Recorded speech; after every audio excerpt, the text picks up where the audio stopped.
Here y'all see it. Everybody's been asking about it. LS box. Very easy, very simple job, man. So you get your wiring done, your computer flashed, vats removed. Once you do that, plug it up,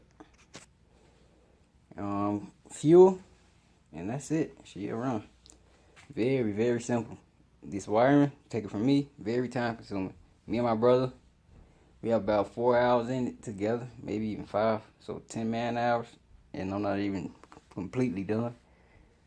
Probably because it's my first time. I mean, I'm not too sure, but it's pretty simple process. But you just gotta take your time, make sure you don't break nothing, don't pull stuff too far. The pinouts are pretty simple in cutting this harness up. This one is a drive-by-wire, so it has a lot more extra stuff that you need. Well, not too much. Some of this still gonna get cut out. I'm still going through, making sure I got what I need and taking out what I don't. So this is the cable for the drive-by-wire box for the pedal. This goes to like the mouth or something like that in that area. All injectors, coil.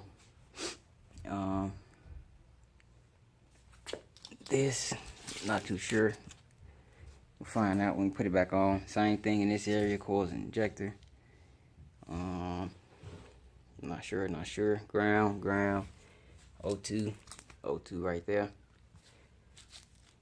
Neutral safety switch, the transmission, vehicle speed sensor.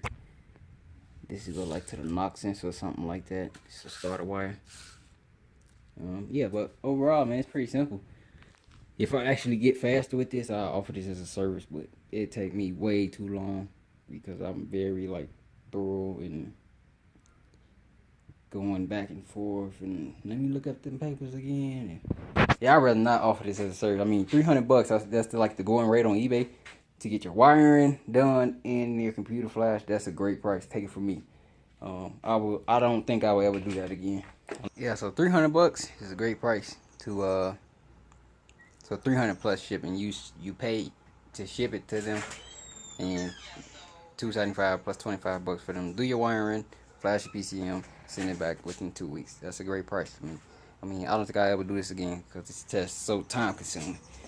But while I'm talking, let's go ahead and talk about the beat up sleeper with the beat 415 going in the back.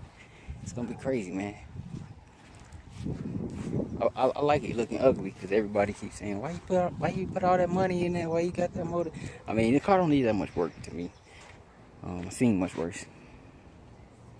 And I started off with a $400 car, and the motor and trans was good, and I sold both. So the car is free. I'm just putting another free motor. Like I said, if you all buy a Yukon, a Tahoe, Yukon XL, blah blah blah, like 5.3s, if you're looking hard enough, you can find one that's been hit. You can find one that's been yeah, anything like that in an accident.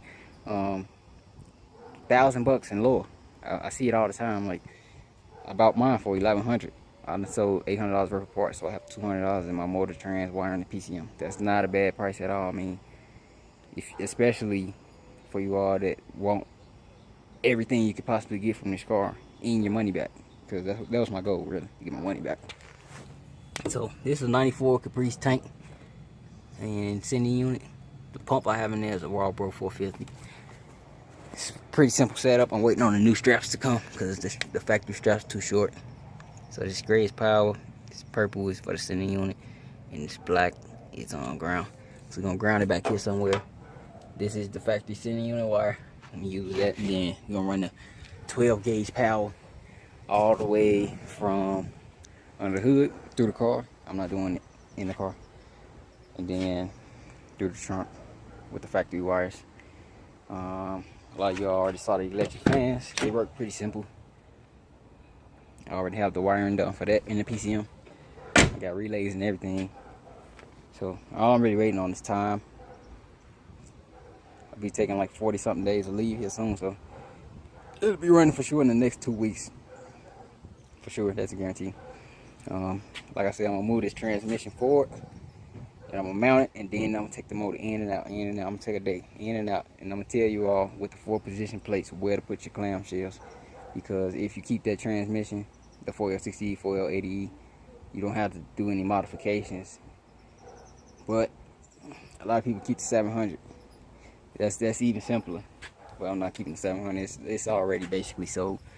As far as fuel hoses go, I got fuel injection fuel hoses coming. I'm gonna run it right down the rail and up.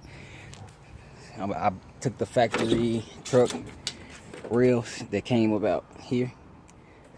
So we're gonna cut these at the end. I'm gonna take the vent out. I'm not gonna use the vent.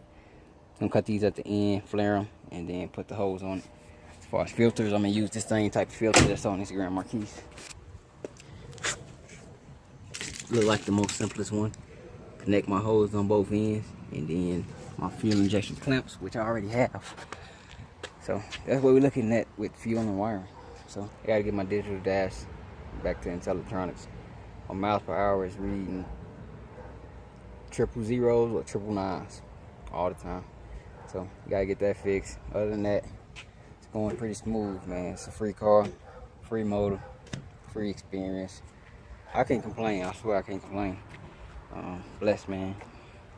So if y'all want to do a LS swap, I would advise you find a whole car, because if you buy a motor, boom, you're already past what you could be. You can get a motor for 400. Wiring gonna be extra, PCM extra, transmission if you want a 4L80, 4L60 extra. So it could tally up real quick. Trust me, because I'm tallying up with parts. It can get up there quick. So peace and love, everybody. Be cool. Hope I was able to entertain you all. But yeah, the beating sleeper.